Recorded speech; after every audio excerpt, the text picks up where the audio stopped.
What's up, y'all? Hey, I'm out here doing another spiderweb headache rack, and I got it going pretty good, but at the same time I'm also trying to stop and do stuff for the farmers market and stuff. So since I'd already done a video on this rack, I figured I'd do a video on another one of these little things I was doing for the farmers market. And I did a lot this week for it, actually, flower pots and stuff like that. But I'm gonna do a video on a little scroll saw project. Just scrolling out. I'm gonna put something together with these little cardboard letters and then scroll it out. Here's the headache rack. This is the frame of it. I missed all the stuff laying here. That's the frame. It's for an F-250. This is bigger than mine. This is the web over here I'm cutting out. Last time I put this piece in there and cut it all out inside it. I put it in there. I cut out a section big enough to fit in there, and then drew it all on and then pulled it back out. And I'm cutting quite a bit of it while it's out. I think it would be easier for getting in some of these side parts and stuff that I had such a problem with, especially like little parts like right there. So I'm going to cut most of it out and then fit it back in and finish it out. But anyway, I'm going to get on this scroll saw project and let you see how that turns out.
Alright y'all, that'll do it.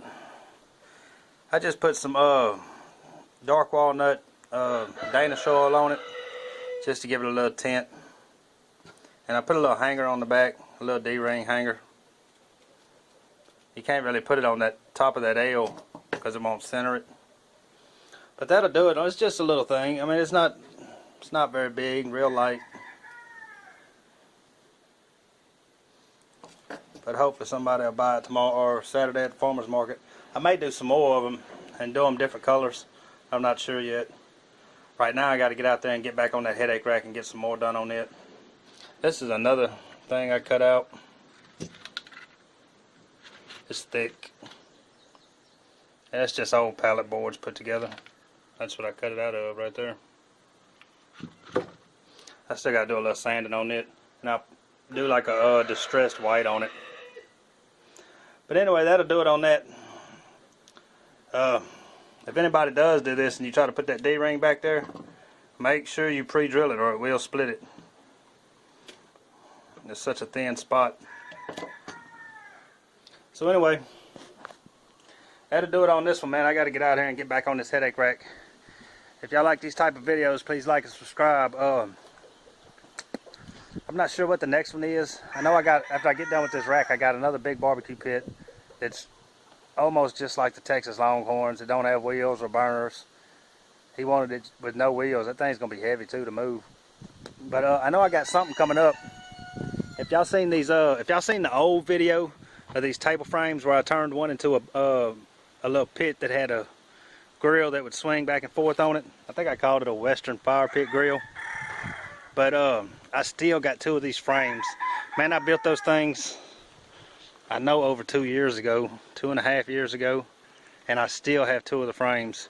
And I pulled them back out. I'm fixing to get ready to do some grills on them. I'm gonna do I'm pretty sure I'm gonna do Santa Maria grills on them. So that'll be coming up soon. And I'm really not sure what else. You really never know. So y'all come back for the next one, man. Please like and subscribe.